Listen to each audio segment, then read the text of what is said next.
عبده ورسوله صلوات الله وسلامه على هذا النبي الكريم وإمام المتقين وقائد الدعاة المجاهدين وعلى آله وأصحابه أجمعين.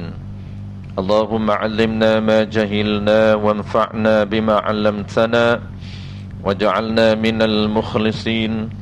وصلى الله على سيدنا محمد وعلى آله وبارك وسلم والحمد لله رب العالمين. أما بعد.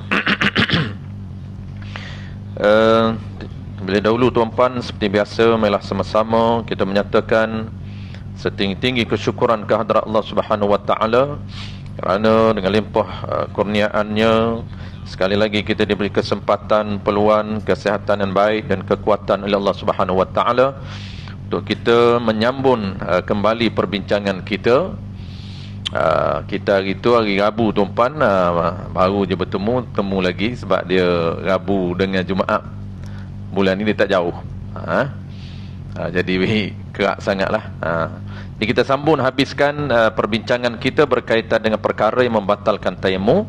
Kemudian kita akan masuk, kalau sempat malam ini tuan-puan, terus kepada isu yang terakhir, antara isu yang penting dan praktikal, iaitu bagaimana tata cara tayamum dengan sebab sakit yang tak boleh kena air. Yang kita sebut ada beberapa isu. Itu yang praktikal dan yang penting. Ada 4 perkara yang membatalkan tayamum. Kita akan sambung perkara yang kedua. Kedua, ketiga, keempat ni dia simple saja tuan-puan. Kita ekspreskan, yang mudah-mudah kita ekspreskan. Perkara yang membatalkan tayamum yang pertamanya ialah segala perkara yang membatalkan wuduk. Itu kita dah bincang. Apa saja perkara batal wuduk, maka batal tayamum, kena ambil tayamum lain. Dan kedua ni berkaitan dengan tayamum tidak ada air. Memang jarang kita tuan-puan, jarang sangat kita tayamum dengan sebab tidak ada air. Hampir tidak ada. Sebab negara kita negara yang airnya banyak. Jarang sangat orang tayamum dengan sebab tidak ada air. Biasa tayamum dengan sebab sakit. Baik, keduanya mengetahui, ini confirm. Ketahui ni dia kena tahqiq ataupun confirm ada air. Ada juga yang tak confirm bawah tu, yang waham pun okey, batal tayamum juga. Keduanya tahqiq ada air bagi orang yang tayamum kerana tidak ada air. Apabila dia tayamum siap, tiba-tiba ada air, itu dia kena ambil wuduk lain. Dia panggil batal tayamum dia. Melainkan dia dah masuk solat, itu isu lain. Bila dia batal tayamum, kalau dia ada air, dia dah siap tayamum, tiba-tiba ada air, batal tayamum sebelum masuk mengerjakan sembahyang. Kalau dia dalam sembahyang dah, isu lain. Dia belum siap takbir lagi, sebelum masuk mengerjakan sembahyang ataupun tengah menyebut ra', belum sempurna Allahu Akbar, belum sempurna bar, baru Allah, tengok air ada, kawan dia bawa air, maka batal tayamum, kena ambil wuduk lain. Batal tayamum tu kena ambil wuduk lain, bukan batal solat dia tak mula lagi. Sekalipun air itu sedikit, walaupun dia tengok air itu sebotol mineral ni je, tak sampai 1 liter pun, sikit sangat, dia kata bukan boleh ambil wuduk, separuh je basuh. Walaupun separuh basuh, batal. Dia kena basuh kadar yang boleh basuh, kemudian baru boleh tayamum. Contoh di rumah dia ni, air hanya ada 1 botol kecil sahaja. Stok lain tu untuk makan semua ada, tapi stok untuk makan, untuk minum. Kemudian adalah lebih sedikit, maka dia tak boleh tayamum. Dia kena ambil kadar yang boleh basuh. Muka, tangan, kepala, kaki tak cukup, kaki baru boleh tayamum. Tayamum dengan sebab tidak ada air nak basuh kaki. Kalau tak ada langsung tu baru boleh tayamum terus tanpa basuh. Ya? Tak ada air. Kena tayamum. Bukan tayamum kaki. Tayamum tu tayamum dengan sebab kaki lah. Tayamum nak kata tayamum lah. Cuma tayamum dengan sebab apa? Dengan sebab tak cukup air di kaki. Tak cukup air nak basuh kaki. Jangan bedal, ambil debu di kaki. Tapi yang tu ramai orang faham juga. Dia kata bedal tayamum berkaki, dah tak cukup air di kaki. Nah. Apa dia?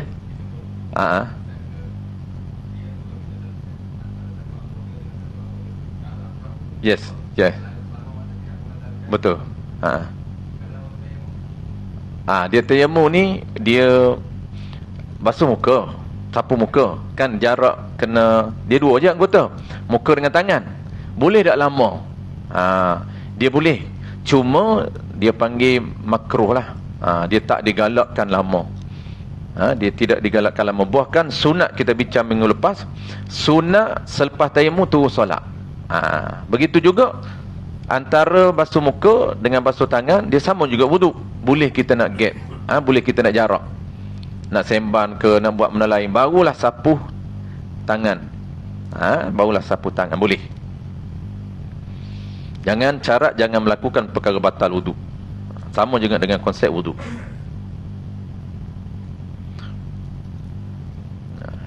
Cuma lagi dahsyat mandi lah. Mandi lagi boleh lama. Tidur pun tak apa. Kalau wuduk, tidur tak boleh. Tidur dia panggil melakukan perkara batal wuduk. Mandi, kita basuh separuh je belum tidur. Subuh besok tu baru sempurna. Boleh mandi. Cuma syarat nak mandi subuh besok, dia kena niat sambung. Bukan niat basuh biasa tak. Kita belum lepas isyak, belum tidur, kita mandi wajib. Separuh je badan basuh. Muka dengan sampai di pinggan. Pinggan sampai kaki besok. Orang tak tahu mandi pagi. Boleh. Tapi cerita boleh tuan-tuan, bukan cerita bonus. Tak ada bonus lah, tak ada afdal, tak ada pahala sunat. Sebab mualak itu bonus. Allah offer ataupun syariat menetapkan beberapa perkara sunat ketika mandi wajib. Antaranya sunat kita habiskan serentak. Basuh daripada kepala sampai kaki. Tak perlu kita jarak-jarakkan, tak perlu gap-gapkan. Cuma nak cerita boleh, tu je. Kalau nak buat pun boleh. Bukan kata haram, tak ada, tak haram. Sah, tetap sah. Cuma makruh. Apa maksud makruh kita buat macam tu? Makruh maksudnya tidak ada pahala bonus. Itu je. Pahala wajib dapat. Kita mandi wajib dapat pahala wajib. Kita mandi sunat dapat pahala sunat. Wuduk yang wajib dapat wuduk wajib. Wuduk sunat tajdid dapat pahala wuduk tajdid. Cuma dapat pahala wuduk, tak dapat pahala sunat wuduk. Kalau kita tinggalkan sunat, itu dia panggil makruh.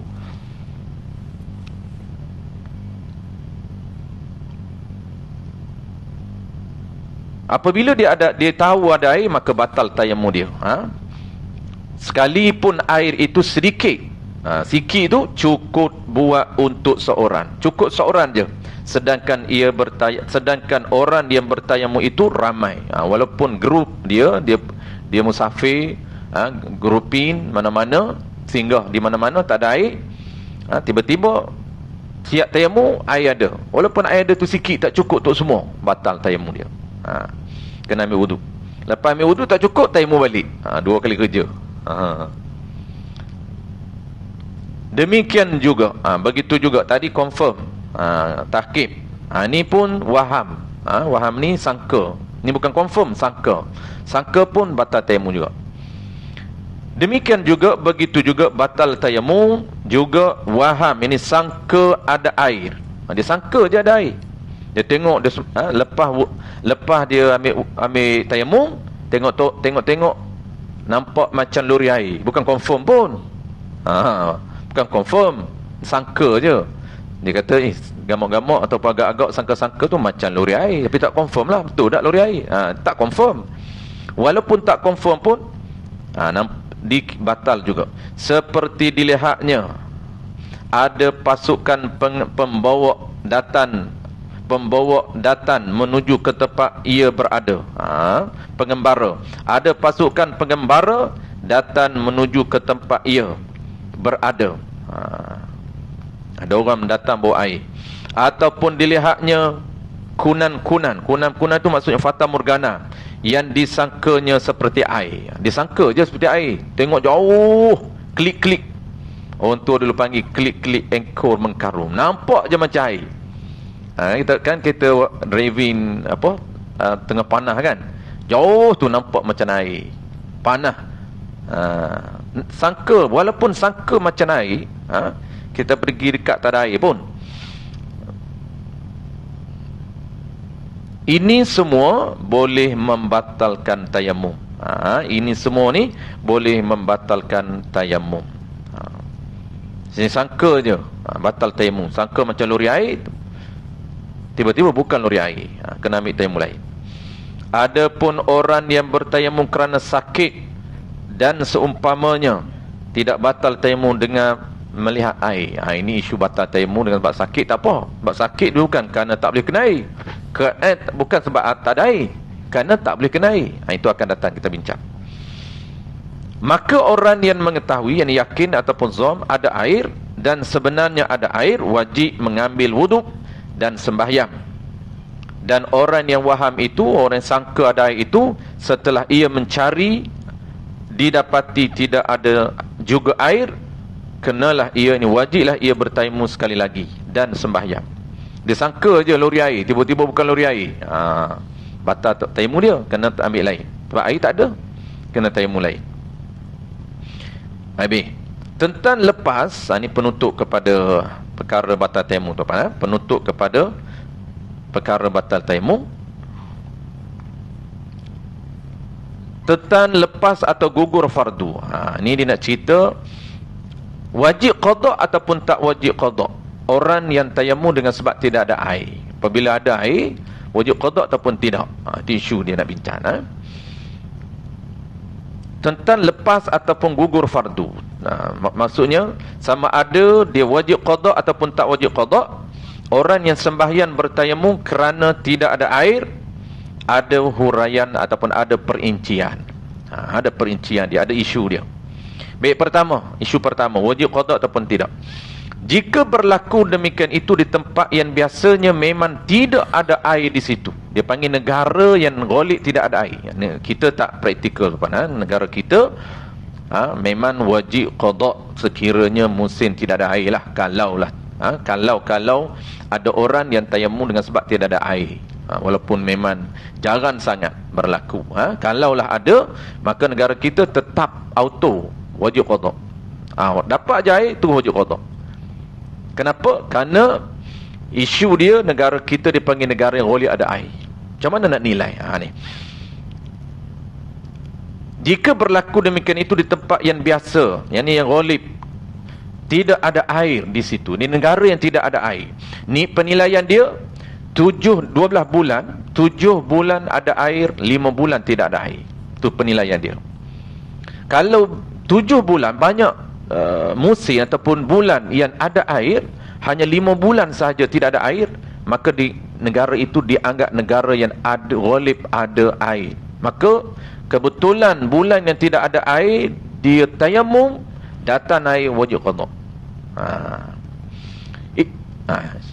Apa bulan? Kalau kena 5 bulan wajib qada. Tapi janganlah. Janganlah. Ni di tempat orang, bukan tempat kita. Tempat kita ni memang tak ada lah. 3 hari je tak ada air. Itu pun air stok bertontom. Stok kat kedai lah, bukan stok kat rumah. Yang isu yang kedua, wajib qada juga. Di tempat itu, ni sekiranya di tempat itu terkadang ada air dan terkadang tidak ada air, yang ni sama banyak antara ada air dengan tiada air. Ni pun dikira tidak ada air. Macam mana penilaian dia? 6 bulan dia sama. 6 bulan tidak ada air, 6 bulan ada air. Kalau 6 bulan dia kira banyak belah tidak ada air. Kalau tadi 7-5 dikira ada. Tapi kalau sama banyak ada dengan tidak ada, dikira tidak ada air. Tu. Antara ada dengan tiada, gugur juga fardunya, tidak wajib qada. Dikira tidak ada air.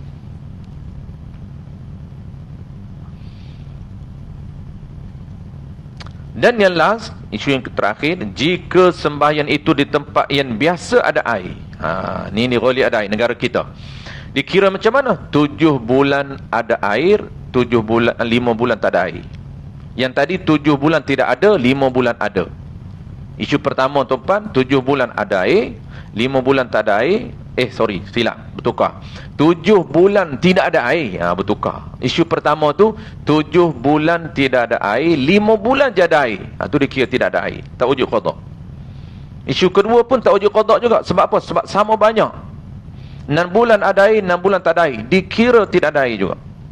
Isu last kali ni wujud qada ni negara kita, dan negara-negara lain lah. Hanya 5 bulan sahaja yang tidak ada air. 7 ada, 7 ada, 8 ada, 9 ada, 10 ada, 2 bulan je tak ada air. Tu dia panggil 7 ke atas. Maka wajib dia qada. Jika sembahyang itu di tempat yang biasa ada air, tiba-tiba semasa ia berada di situ tidak ada air, ia pun bertayamum dan sembahyang, maka tiada gugur fardunya. Jadi dituntut ia mengulangi sembahyang itu apabila ada air. Kerana sembahyangnya itu meraihkan ataupun menghormati waktu sahaja. Ini diambil daripada kitab mana? Dirakamkan, ini mafhum ini. Mafhum ini ringkasan daripada kitab Baijuri Ibnu Qasin, jilid yang pertama, muka surat 90. Ini kitab yang popular, kitab Arab yang popular, yang ditulis oleh Syekh Ibrahim Al-Bajuri, seorang ulama negara Mesir. Habis kita akan masuk tuan-puan, antara tajuk last, iaitu topik yang praktikal dengan kita, iaitu tayamum kerana sakit yang tidak boleh kena air. Cuma dalam kitab kita ni tuan-puan, dia tak, dia bincang umum je. 4 isu tu dia sebut satu je. Dia sebut secara umumnya ada 2 isu sahaja. Kalau detail yang kitab lain, dia ada 4 ataupun 5. Baik. Isu pertama, orang yang sakit seluruh badannya tak boleh kena air. Isu pertama ni, dia sakit, penilaian kita dah tahu. Nak nilai sakit yang boleh kena tayamum ni, kita dah tahu. Sakit yang macam mana boleh tayamum, itu kita dah sebut 2-3 bulan lepas. Ciri-ciri sakit yang boleh kita tayamum. Dan siapa nak nilai pun kita dah sebut. Pertama, doktor yang adil. Yang keduanya, orang yang ada ilmu asas berkaitan dengan tayamum dan juga ilmu perubatan. Walaupun dia bukan doktor, tapi dia ada basic ilmu perubatan dan ilmu berkaitan dengan tayamum, dia ada. Maka dia boleh nilai. Kita sebut ada 6 ciri. Sakit yang pertama yang boleh membawa kepada mati, kalau kena air menyebabkan kematian, kata doktor. Yang kedua, boleh hilang fungsi anggota, lumpuh dan sebagainya, itu boleh tayamum. Yang ketiga, dia kalau kena air bertambah sakit. Sekarang ni sakit, ya. Kalau kena air lagi bertambah sakit. Ataupun yang ketiga, sakit dulu. Kalau kena air dia sakit ataupun pedih, boleh.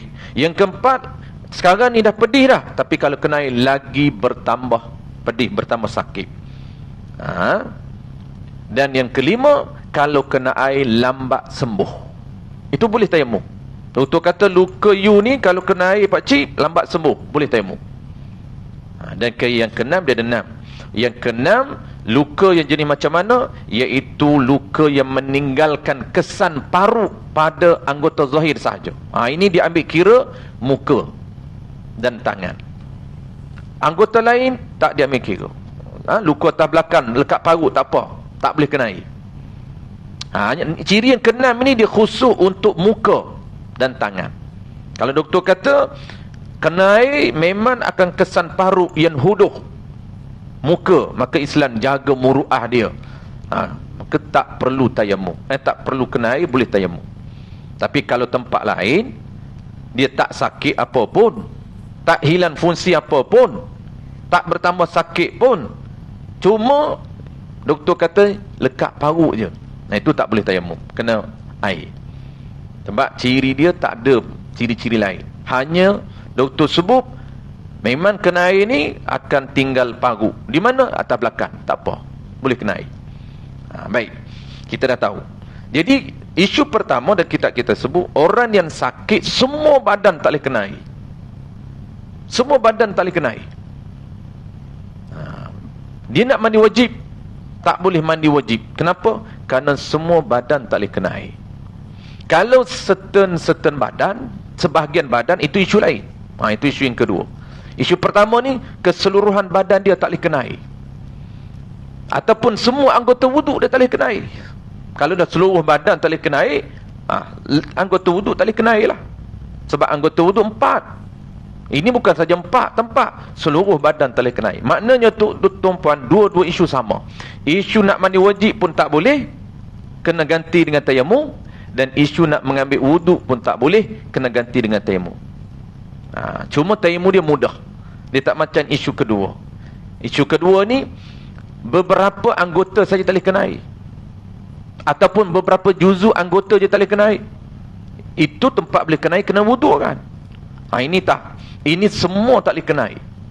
Maka kita pun terus tayamum tanpa wuduk. Ataupun tanpa mandi sedikit pun.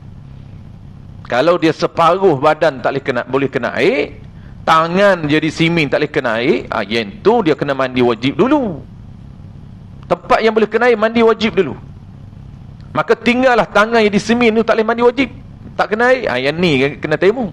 Jangan tayamum atas tangan ni, dah ada simin dah, buh tayamum pula, tak perlu. Tayamum muka dan tempat yang boleh kena debu. Di sini hanya buh syarat je, syarat ratakan debu di atas simin. Sebab itu sebagai syarat yang diperuntukkan dalam mazhab kita, dia kena ratakan debu. Baik, kita tengok isu pertama. Orang yang sakit tiada boleh kena air menurut kata doktor yang adil, ataupun dia sendiri tahu ilmu kedoktoran, dia sendiri tahu ilmu perubatan, dia boleh nilai. Maka dialah yang menilai sakit yang macam mana yang boleh tayamum. Jika kena air, nescaya mudarat badan, ataupun anggotanya, mudarat anggotanya, haram ke atasnya menggunakan air. Maka apabila dia nilai atau doktor yang adil beritahu dia tak boleh kena air, maka tak perlu gagah, tak perlu nak paksa kena air. Kalau dia paksa juga haram, boleh tayamum. Tu. Bahkan wajib ia bertayamum, wajib ia tayamum sekiranya ia ada hadas besar dan hendak sembahyang, wajib buat 2 kali tayamum. Kalaulah dia ada hadas besar, kena 2 kali tayamum. Tak perlu wuduk, sebab tidak ada sedikit perluan untuk wuduk. Tidak ada sedikit perluan untuk dia basuh mandi wajib. Sebab daripada hujung kaki, hujung kepala sampai hujung kaki, semua doktor kata tak boleh kena air. Maka tayamum. Tayamum pertama itu tayamum mandi wajib. Kemudian nak solat, nak kena ada wuduk, kena tayamum balik. Tayamum wuduk. Tayamum pertama niat mengangkat hadas besar. Tayamum yang kedua niat mengambil wuduk. Cuma dia detail sikit niat. Aku tayamum mengharuskan sembahyang fardu anggota yang tak boleh kena air. Sebab semua anggota dia tak boleh kena air. Kena detailkan anggota yang tak boleh kena air. Kalau dia ambil hadas besar, macam mana niat dia? Hadas besar ini aku mengambil ataupun bertayamum, aku bertayamum ganti apa? Ganti mandi wajib. Tu. Detail. Dia tak sama dengan tayamum dengan sebab tak ada air. Mudah. Tayamum dengan sebab tak ada air, aku tayamum mengharuskan sembahyang fardu kerana Allah. Itu je. Niat 2 kali. Tepat letak sekali, ketika nak letak sekali, lepas tu ketika nak buh di muka sekali. Jadi kita belajar ni prepare tuan. Time berlaku tu, tu lupa, kacau lah. Dia lupa. Tapi kalau tak belajar langsung, dia bukan lupa, dia tak tahu. Itu lain, lupa dia tak tahu tuan. Ada setengah orang tu, dia tak ingat lah. Bila masa belajar tak ingat, pandai dia cover. Yang nak ingat, dia kena belajar dulu. Macam mana syarat sah tayamum dengan sebab tidak ada air, bagaimana syarat sah tayamum dengan sebab sakit. Baik, habis. Jadi settle, mudah saja. Kenapa 2 kali? 1 untuk mandi hadas dan 1 untuk ganti wuduk. Yang demikian sahlah sembahyangnya, tiada perlu qada. Baik, sikit lagi tuan, masih ada masa. Kita terus ke isu yang kedua. Isu yang kedua ni yang detail, yang ada 4 isu dia. dan satu wuduk 4 tayamum. Ada satu wuduk 1 tayamum, satu wuduk 2 tayamum, satu wuduk 3 tayamum, dan satu wuduk 4 tayamum. Paling banyak 4 tayamum saja. Kenapa? Kerana wuduk kita hanya 4 anggota. Sekiranya 4 itu balutan ataupun tak boleh kena air, maka wajib tayamum 4 kali. Cuma kena faham betul-betul. Jangan wuduk dulu bertayamum. Tak, dia package. Wuduk serta tayamum. Ada setengah orang dia silap faham. Dia faham kena ambil wuduk mazhab Syafi'i dan plus dengan tayamum. Cuma dia wuduk dulu. Dia settle wuduk dulu, lah basuh kaki, baru dia tayamum. Maka itu bukan cara yang diperuntukkan. Kita tengok cara yang diperuntukkan macam mana. Orang yang anggotanya sahaja sakit, tidak boleh kena air. Sekiranya ada hadas besar, wajib ia bertayamum ganti daripada anggota yang tak boleh kena air itu. Lepas itu wajib ia membasuh anggota yang baik, dan boleh basuh dahulu kemudian bertayamum, yakni tiada disyaratkan tertib pada hadas besar. Baik. Ini ni tuan-puan, dia pecahan. Maksud pecahan macam mana? Tapi kita rangkum sekali. Dia anggota kita ni, ada, kalau tadi isu pertama semua tak boleh kena air. Semua anggota mandi wajib tak boleh kena air. Hujung kaki sampai hujung kepala tak boleh kena air. Isu yang kedua, ada anggota yang boleh kena air. Hanya beberapa anggota je tak boleh kena air. Nak mandi wajib macam mana? Ni isu dia nak bincang. Jadi cara dia sama juga dengan wuduk. Wuduk pun kita nak bincang sama. Wuduk ni anggota muka, anggota tangan, kepala, kaki, 4 anggota. Hanya beberapa anggota. Contoh, muka semua tak boleh kena air. Tangan boleh kena air. Kepala boleh kena air, kaki boleh kena air. Yang tu ada cara dia. Seterusnya, dalam satu anggota ni pula tuan-puan, 1 juzuk je tak boleh kena air. Tadi semua muka tak boleh kena air. Isu seterusnya, 1 juzuk je tak boleh kena air. Di muka ni tuan-puan, hanya ni 2 inci je tak boleh kena air. Yang lain boleh kena air. Itu isu lain pula. Itu pening tu. Tapi konsepnya sama tuan-puan, tak perlu pening. Sama je. Kita tengok satu-satu. Yang pertama kita tengok dulu, settlekan mandi wajib. Mandi wajib, kalau semua anggota tak boleh kena air, mudah, tayamum terus. Tapi ni tangan aja bersimin yang kita sebut tadi. Hak lain boleh, tu tak apa, mudah juga. Mudah macam mana? Mandi dulu, niat sama, aku mengangkat hadas besar kerana Allah Ta'ala ratakan semua kawasan yang boleh kena air, tinggal yang tak boleh kena air. Maka macam mana nak buat tak boleh kena air ni? Syarat dia tuan-puan, kalau ada balutan ni, syarat dia mesti rata ataupun lap dengan air. Jangan jirus. Tak dibenarkan jirus. Jirus habis basah balutan. Hanya syarat, dia panggil ta'budi, sebagai syarat yang diperintah, yang diperuntukkan. Syarat apa? Lap. Air lembab-lembab ni tuan-puan, kita lembabkan tangan kita, kemudian balutan ini kita hanya lap balutan.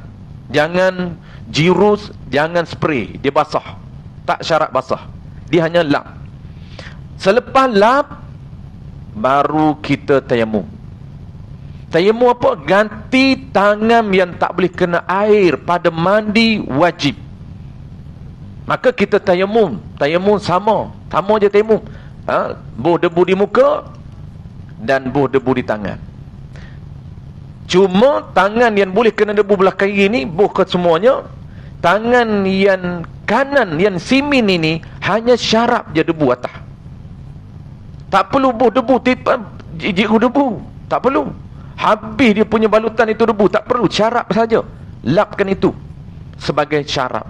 Syarap lap air dan syarap sama juga lap debu di atas balutan. Bukan buh debu, lap saja. Itu sebagai syarap. Dia lain, buh debu dengan lap lain. Jadi selesai. Kalau mandi wajib, tempat yang tak boleh kena air, settle. Baik, kita tengok pula dia punya wuduk. Wuduk tuan-puan, kalau wuduk, contohlah mudah. Kita ambil anggota, semua anggota tak boleh kena air. Barulah kita pergi ke isu satu-satu juzuk. Anggota tak boleh kena air, kita rangkun semua. Kita tak perlu tuan-puan, kita nak bercerita mereka cerita, nak bagi konsep je. Tak perlu detail sampai 4 isu. Kenapa jadi 4 isu ni? Sebab 4 anggota yang tak boleh kena air, itu jadi 4 tayamum. 4 isu tu maksud 4 kali tayamum. 4 kali tayamum. Tayamum muka tak boleh kena air. Tayamum tangan tak boleh kena air. Tayamum dengan sebab apa nama ini, kepala, semua kepala tak boleh kena air. Dan kaki tak boleh kena air. Jadi 4 kali tayamum. Yang 4 tu biar dulu. Kita faham konsep dulu. Okey, yang pertama. Pertama ni macam mana? Pertama ni tuan-tuan, muka semua tak boleh kena air. Yang boleh kena air, tangan. Yang boleh kena air, kepala. Yang boleh kena air, kaki. Sama juga dia, kalaulah kata tangan dia tak boleh kena air, muka boleh, sama. Tangan dia tak boleh kena air. Tapi isu yang kita nak cerita mula-mula ni, tak boleh kena air semua tangan. Semua tangan tak boleh kena air. Ataupun semua muka tak boleh kena air. Kalau sebahagian, itu lain. Sebahagian tangan, separuh je tangan balu, ni tak balu, itu lain. Itu kena basuh tempat yang boleh. Ni kita faham dulu, semua muka tak boleh kena air. Doktor balut semua muka, hanya dia buka mata je. Mata tak buka mata, kacau nak berjalan macam mana. Dia buka mata je, tak boleh nak titik dalam mata air, tak boleh. Maka macam mana cara dia? Cara dia kena lap je. Dia tak boleh ambil wuduk tuan-tuan. Niat wuduk tak boleh di muka, kena niat di tangan. Sebab tidak ada tempat nak basuh di muka. Kalau di muka boleh basuh separuh, sebab balutan 2 inci di sini, itu kena basuh dan niat. Sahaja aku mengambil wuduk kerana Allah Ta'ala, basuh semua, tinggal 2 inci balutan ni je, tinggal. Ini tak, semua tak boleh. Apabila semua tak boleh, nak basuh tak boleh, nak niat tak boleh. Cuma lap tak boleh niat. Lap je syarat. Ambil, basahkan tangan, lap semua. Jangan jiruh, jangan spray. Habis, lenjur habis. Lepas tu tak boleh basuh tangan hingga siku, tak boleh.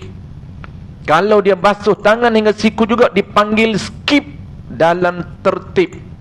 Itu perlu kita fokus tuan-tuan. Ada orang dia skip, dia tak tayamum lagi, dia basuh tangan hingga siku dulu, basuh tangan kiri hingga siku, dia sapu kepala, basuh kaki, baru tayamum. Tak boleh.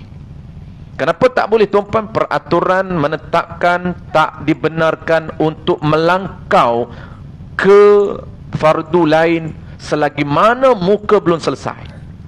Muka belum selesai, kenapa? Seluruh ruang muka tak boleh kena air. Maka itulah peruntukan dalam sistem bersuci menetapkan penggantinya ialah tayamum.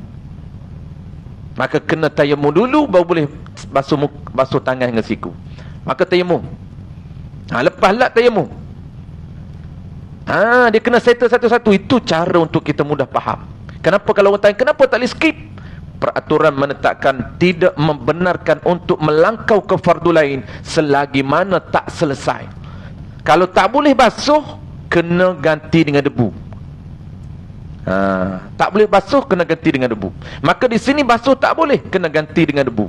Ganti dengan debu pun kita lap dulu, lap sahaja anggota muka, lap dengan air, dah selesai. Debu kan semua tak boleh, lap juga.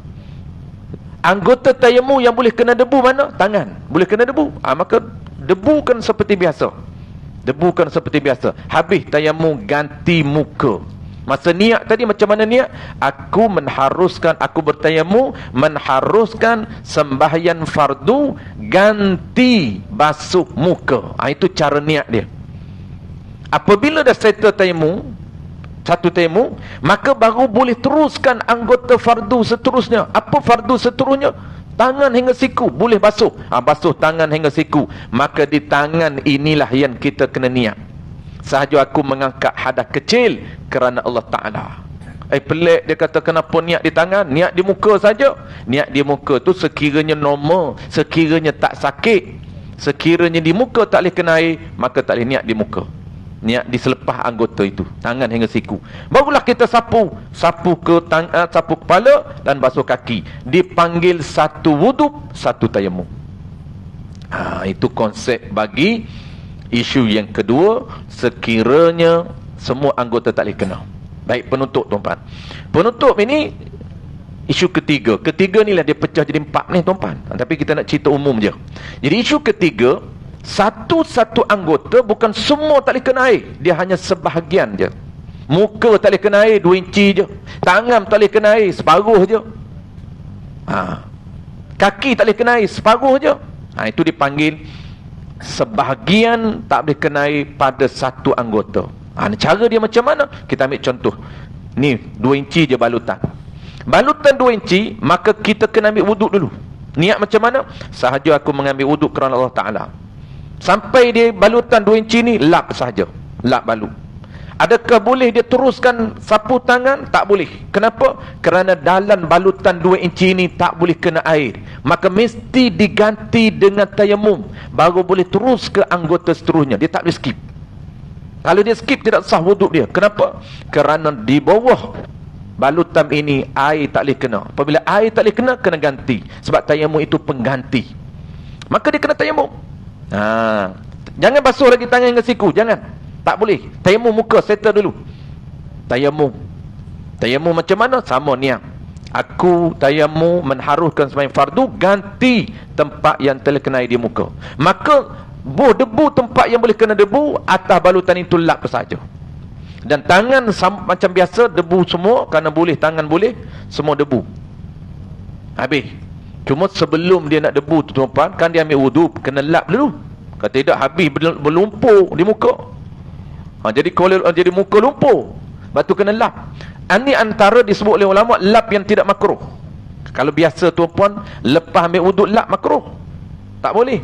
Lepas dia solat, dia sujud, berpasir di dahi dia, lap. Tak boleh, makruh. Biar hilang sendiri debu-debu di muka. Ni sujud ni. 2 bulan kapek tak vacuum. Dia parking dahi di atas kapek. Angkat-angkat penuh pasir. Biarkan. Biar dia gugur sendiri. Kerana itu asar, dia panggil asar ibadat. Kesan ibadat dalam mazhab Syafi'i tak boleh hilang. Biar dia hilang sendiri. Air wuduk biar dia clean sendiri. Debu kita ambil tayamum biar dia hilang sendiri. Melainkan isu dia apa? Isu dia sekiranya kita nak tayamum, kena lap dulu. Kena lap dulu. Baik, sikit lagi tuan-tuan, kita dah insya. Okey. Kita baca tadi dah habis dah, tinggal satu perenggan. Cuma pendetailan saja. Baik. Sebab kita nak stop, kita baca nak habis gitu. Sebab apa tuan-tuan? Sebab kita nak cuti panjang. Kita cuti panjang lepas raya ni, lepas Syawal. 2 bulan. Lepas habis makan ketupat, mabuk habis semua, baru hilang mabuk semua, barulah kita sambung mengaji. Baru raya dah mabuk lagi. Tak boleh lagi. Baik. Jadi last sekali tuan-puan, sama. Apa maksud sama? Kalaulah di muka itu 2 inci je luka, sama je kita kena buat. Kalau luka di lain pun sama juga. Contoh luka di tangan, separuh je luka di tangan. Di muka boleh, wudukkan di muka. Di tangan itu, kiri boleh, airkan dia. Yang tak boleh ni, separuh di tangan ada balutan, lap. Kemudian tayamum, lepas tayamum, sapuh air di kepala, kaki. Sama je. Baik. Macam mana yang 2 tayamum? Macam mana konsep yang 2 tayamum tu? 3 tayamum, 4 tayamum tu? Dia macam ni. Secerita umum 4 tayamum dia 2, 3, 4 sama. 1 kita dah faham, 2, 3, 4. Kapahan 2 sama, 3, 4. Okey, macam mana 2 tayamum? 2 tayamum tuan-puan, 2 inci di muka. Di tangan pun ada balutan separuh, bukan semua, separuh. 2 kali kena tayamum. Macam mana cara dia? Ni wudukkan, niat macam biasa. Nak basuh belum, tayamum dulu. Sebab ni 2 inci belah kanan, 2 inci, tayamum dulu. Niat sama. Kemudian kita wuduk tempat yang boleh kena wuduk. Wuduk tempat yang boleh kena air. Tinggal 2 inci ni, tinggal balutan ni, tak boleh wuduk. Basuh belah kiri, semua boleh kena air belah kiri. Maka lap air di atas balutan. Lepas lap air, tak boleh sapu kepala, kena tayamum dulu. Ni 2 kali tayamum ni. Kena tayamum niat menharuhkan sembahyang fardu ganti tak boleh kena air di tangan. Ada 2. 3 macam mana 3?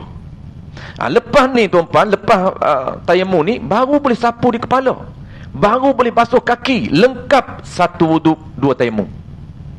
Kalau 3 ni semua kepala tak bungkus, doktor bungkus semua kepala, tak ada ruang sikit pun nak basuh air di kepala. Ni dipakai macam pakai serabam ni, doktor balut habis, tinggal muka je elok, sebab tak boleh kena air di kepala. Maka dia kena 3 tayamum. Kalau muka sikit ada, tangan sikit ada, kepala semua balut, 3. Kalau kepala balut separuh tuan-tuan, buh air tempat yang tak balut tu. Sebab kita dah belajar, kawasan kepala ini dalam mazhab Syafi'i boleh dibasuh di mana-mana kawasan kepala, sama ada depan, tengah, kiri, kanan, belakang, boleh. Cuma kita je biasa duk buat, duk sapu depan. Sampai hilang rambut di dahi ni, duk sapu depan ni, tak sapu tengah, tak sapu belakang, tak sapu kiri, tak sapu kanan. Sebab depan mudah. Bukan kerana dia nak buat depan tu kerana apa ni, afdal depan, tak. Afdal ke semua. Afdal tuan-tuan, dia kena buat semua, tu afdal. Kalau dia buat kanan, sikit kanan sama juga dengan sikit depan. Itu kita dah belajar. Jadi kalau semua kawasan kepala tak boleh kena air, maka kena tayamum. 3 tayamum. Dia lap sikit, barulah tayamum. Dia lap sikit pula dah. Tak perlu lap lah atas kepala. Dengan saya pun pening juga. Tak perlu lap lah, sebab debu, nak lap debunya muka dengan tangan. Dengan saya pun pening juga. Bukan tayamum di kepala. Duk lap. Tak perlu lap. Sebab apa? Sebab tayamumnya di muka dan tayamum di kepala. Tak, jangan duk lap atas ni. Cuma yang lap itu pasal wuduk tuan-tuan. Wuduk lap lah. Sebab wuduk ni kan tak boleh sapu air di kepala. Maka syarat saja. Lap air itu syarat. Lap itu untuk wuduk. Tapi tayamum tak payah. Tayamum di muka dengan tangan. Habis 3 tayamum, 1 wuduk. Kalau 4 macam mana? Sama. 4 ini sebahagian di kaki tak boleh kena air. Bukan semua kaki, tak. Sebahagian je. Sebahagian di kaki tak boleh kena air. Maka kaki kiri boleh kena air, wudukkan. Kaki kanan ni tempat boleh kena air, wudukkan. Tinggal ada balutan tu je tayamum. Jadi tayamum terakhirnya iaitu tayamum dengan sebab tak boleh kena air di kaki. Tayamum di mana? Tayamum buh di muka dengan tangan. Jangan buh di kaki. Itu silap. Buh di kaki, buh debu di kaki. Kenapa ji? Sakit usah. Lepas tu tayamum mak. Kenapa tayamum di kaki? Iyalah, kan tak sakit di kaki. Jam. Jadi tayamum di muka dengan tangan tu pan. Sebab apa? Sebab muka dengan tangan itu anggota tayamum. Baik habis. Penutupnya, kemudian bila hendak sembahyang wajib basuh anggota wuduk yang baik dahulu, lepas itu bertayamum. Ikut tertib anggota wuduk. Saya baca je tuan-tuan sebab kita dah faham konsep dia. Tetapi tidak wajib tertib antara basuh dengan tayamum pada satu anggota. Umpama sakit pada tangan kiri, wajib basuh muka dahulu, lepas itu boleh pilih basuh tangan kanan dan tayamum ganti daripada tangan kiri, atau tayamum dahulu kemudian basuh tangan kanan. Kerana kedua-dua tangan itu seperti anggota yang satu, boleh. Demikianlah dikiaskan pada kaki. Wallahu a'lam. Sahibul Jabirah. Sahibul Jabirah ini tuan-tuan, kita dah sebut tadi, Sahibul Jabirah ni orang yang tayamum dengan sebab ada balutan. Kita dah sebut. Cuma isu qada je kita boleh sebut. InsyaAllah lepas raya nanti kita akan settlekan isu wajib qada tayamum dengan sebab sakit. Isu macam mana wajib qada? Wallahu a'lam. Dia ada yang tak wajib qada, dia ada yang wajib qada. Tapi majoritinya tuan-tuan banyak wajib qada lah. Lepas tayamum dengan sebab sakit ni, majoritinya wajib qada. Tak banyak isu yang tak wajib qada. Baik, insyaAllah tuan-tuan kita sambung seperti yang kita sebut tadi lepas raya nanti. Kita bertemu sekali lagi tuan-tuan. Bertemu sekali lagi Ahad ini. Pagi Ahad ni dalam program diskusi pengurusan harta. Pengurusan harta masjid dan surau menurut muamalah. Kedua-dua penting. AJK penting dan juga jemaah pun penting. Bukan kata EJK je wajib tahu cara nak handle, jemaah pun tahu. Sebab EJK dia dah tahu dah, tiba-tiba jemaah condemn. Ada tempat lain jemaah tak condemn EJK. Dia kata kenapa tak benarkan sawat balik tikar masjid di rumah. EJK dah tahu haram, tak boleh benarkan, jemaah condemn. Siap buat report kat pengurusi pun tak bagi. Kisnya tak benarkan pinjam tikar untuk kenduri di rumah, itu tak boleh tu. Nanti kita akan bincang ahad ni, wallahu a'lam. Bismillahirrahmanirrahim. Alhamdulillahirabbil alamin. Wassalatu wassalamu ala asyrafil anbiya'i wal mursalin wa ala alihi wa ashabihi ajma'in. Allahumma faqihna fid din wa 'allimna ta'wil waj'alna minal ulama'il 'amilin waj'alna minal mukhlisin. Wa sallallahu ala sayyidina Muhammadin wa ala alihi wa baraka wa sallam. Walhamdulillahirabbil alamin.